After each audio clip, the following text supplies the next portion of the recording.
Nice to meet you. Do you guys have questions or you want to take photos as well? All right, let's do it. Sorry for questioning you, but I'm sure. What? No, I'm used to it. I guess the thing I was talking a little bit about was, I know you're not a fan of. I'm not a fan of him either, but Richie Torres sent a big letter. But oh god! But in particular, there were some comments in there about sort of dismissing. A lot of people did feel very upset at the time. I remember seeing it about dismissing what happened on October 7th as rape fantasies, rape hallucinations. I mean, the UN has gone checked. Yeah, verified. No. You know what's ironic? You want to know what's ironic about that?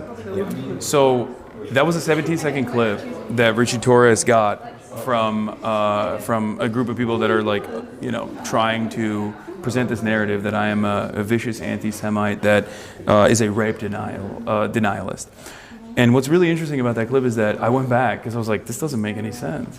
And I went back and I looked at the 17-second clip that he put in that. And it was actually from a broader conversation where I was arguing against someone who was denying rapes. And I was like, no, I think that there is a very high likelihood that sexual assaults occurred. And I even brought up the UN report that you're suggesting that there was at least one documented instance of first-hand account testimony from one of the hostages that sexual assault had happened. And that there is no reason to disparage or to claim that it did not happen when there is at least evidence that it did, and that it had not changed the dynamic of genocide for me even a little bit. And I think that the way in which you said that to a lot of people sounded very, very dismissive. Especially to people who had relatives who were perhaps murdered or taken away, or had felt that the loss of life on that day. So let me ask you this question. Traumatic for the Jewish community. Let me ask you this question. Now that you know the broader context, do you feel as though, do you feel like you were maybe duped? I don't want to say duped, but that you saw this that was very clearly out of context. Does that change your opinion a little bit, or do you feel like I'm running defense? I'm very much on the sort of. I've always been on the pro-Palestine side of this. I'm a left-leaning person, so I never looked at what I saw and said this is justification for blockade, genocide, anything like that. But I did see, I'm also a humanitarian, and I think that it's important when you're trying to solve a conflict or when you're trying to stop violence that you honestly say what happened. And what happened was, I agree. Murderous militants went in to a music festival and murdered hundreds of teenagers in cold blood, and often massacred and mutilated them in ways that we have on camera.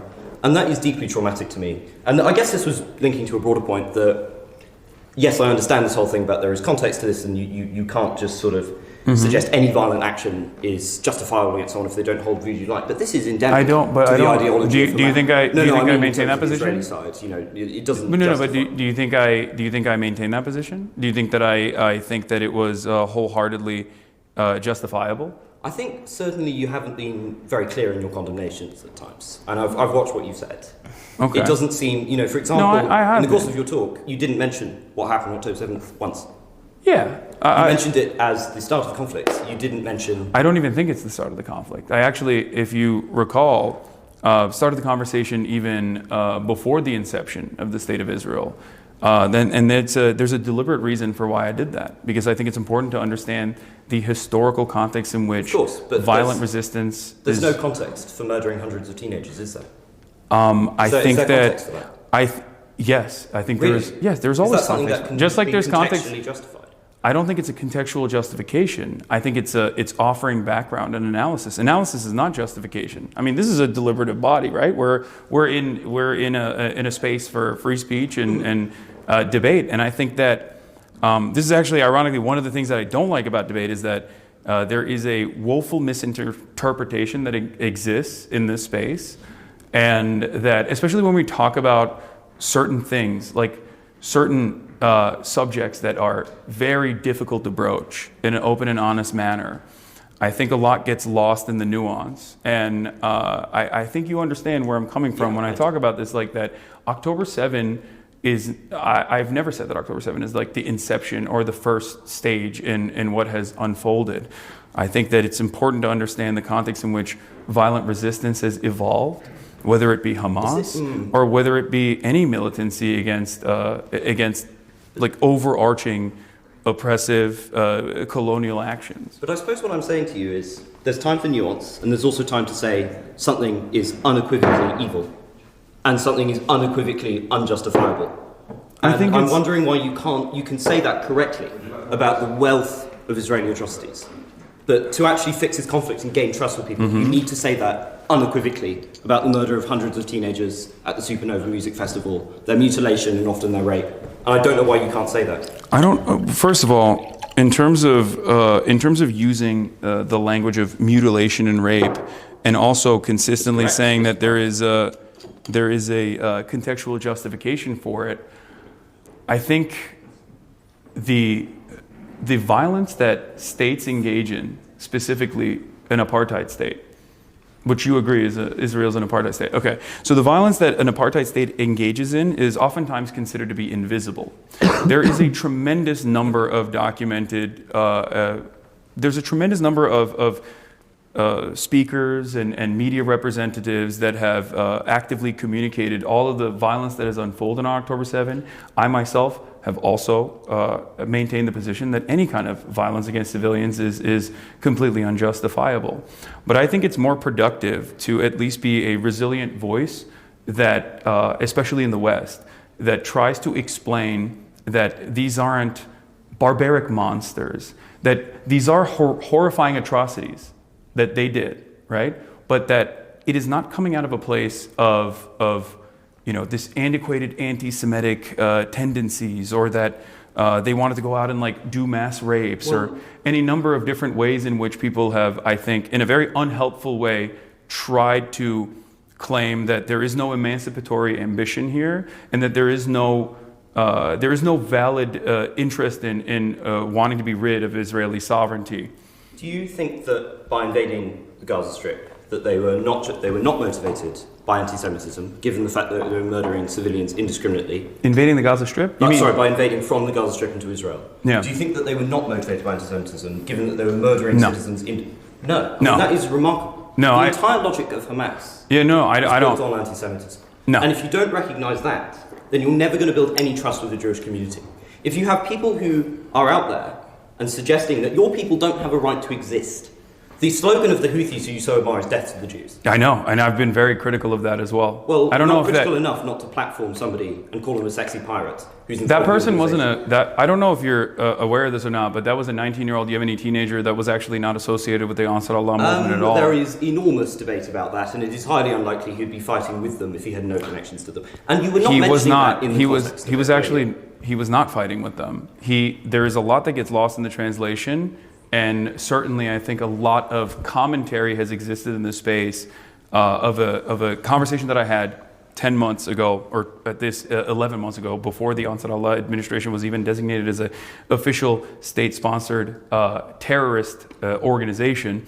Joe Biden had actually taken them out of that classification that Donald Trump had put them in because of the fact that they were moving on, that the Saudi-Iranian normalization had taken place. And that person, the 19-year-old Yemeni teenager, I originally thought was a Houthi. And I'm very open about that. And you were perfectly happy to give them a hang. Oh, absolutely. I think that it would have been a very different conversation. But having said that, if you think that I would have, there were points in that conversation where I asked them directly, what do you think about Jewish people? What would you say if I were to tell you that there are a lot of Jewish people who are leading anti-Zionist protests in America? And his answer was very clear. And this is a person that has... If you talked to an IDF soldier and they said, "Oh, I don't hate Palestinians," you would critically engage and examine that. But you do not critically engage and examine with this individual. And instead, you because an IDF IDF soldier in many circumstances is living in similar conditions to someone like myself.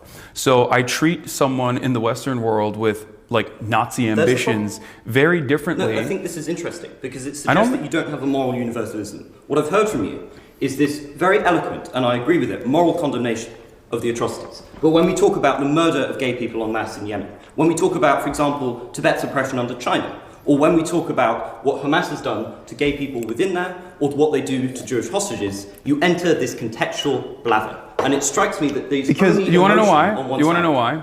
Because Israel has killed significantly larger numbers of gay Palestinians than Hamas has. And that is precisely why I think it's a universally unproductive conversation to consistently talk about the many different moral failings especially when I look at this with my own personal background, with the understanding that reactionary movements grow when there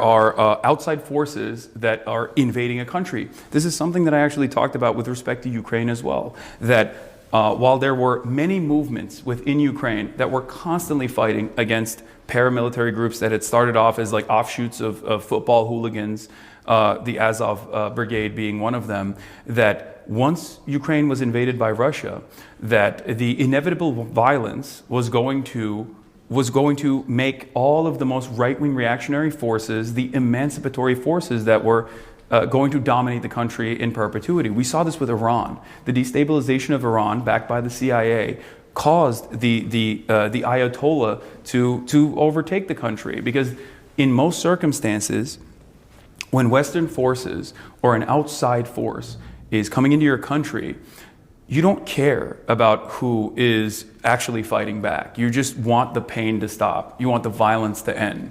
And I examine this across the board in the exact same vein. When a larger, more powerful country meddles in the affairs of a smaller country, Iran. No matter how big or small. Yeah, Iran, exactly. Iran is a perfect example of this. I think that the Iranian destabilization and the implementation of the Shah regime is quite literally the reason why the Ayatollahs were able to gain momentum. The intervention of Iran in the other powers, but in terms of the broader problem with that. But do you understand where I'm coming from? Because there is universality there, and I think the universality is hard to grasp, especially if you've grown up in the United Kingdom, or if you've grown up in America. It's very difficult for people in the Western world to shed themselves of Western chauvinist frameworks and engage in, and I'm not saying you're doing this, but engage in what I have seen as pinkwashing by consistently talking about the internal dynamics of any kind of resistance group, when in fact we do not make those considerations for many of our allies, and it's not even something that is remotely brought up in this conversation as far as like universality goes.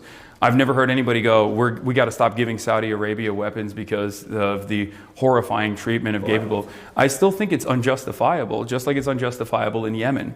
But ultimately, the way I look at it, if there is a much larger, much more powerful country that is getting unlimited weapons from the most powerful country on the planet, and they are engaging in wholesale slaughter, I think analyzing or interpreting the dynamic of like Hamas and gay people in that regard is ultimately not only unproductive, but also it's not something that is within our realm of power even. I think that these countries, my country, Turkey, for example, will inevitably, once they have breathing room, have the time and opportunity to be able to advocate for their own civil liberties. Because at the end of the day, the gay people that Hamas could potentially harm are still gay Palestinians. Does that make sense? And it's in it, and we have the benefit of living in the UK or in the United States of America, where we have undergone this process of civil liberties and advocacy for civil liberties, and be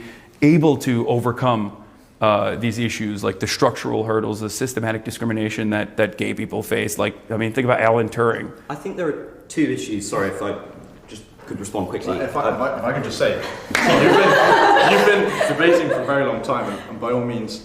Sorry, I don't mean to. No, it's fine. I would love to sort of offer some of Cambridge Union's sort of fantastic hospitality, maybe trade British culture, maybe take you for a pint in the pub. Sure. Can we film it? Can we still stream it? We can film. We'll go to a pub, have a pint. You know, because you've been debating for a very long time. I love debating as well. But I hate debating. Sorry. That's I am not. A lot of people think I'm fair enough to debate about things in which you like fundamentally disagree. Oh, no, of course, like, you know, we Yeah. don't get anywhere in society without doing that. Sure, but there's a line of people too, so maybe be considerate. Yeah. We'll get back. Yeah. We would love to. Do you guys want to take photos? Let's get some pics. All right. We'll take you. Okay. Because I'll never stop. Have you been to the pub before?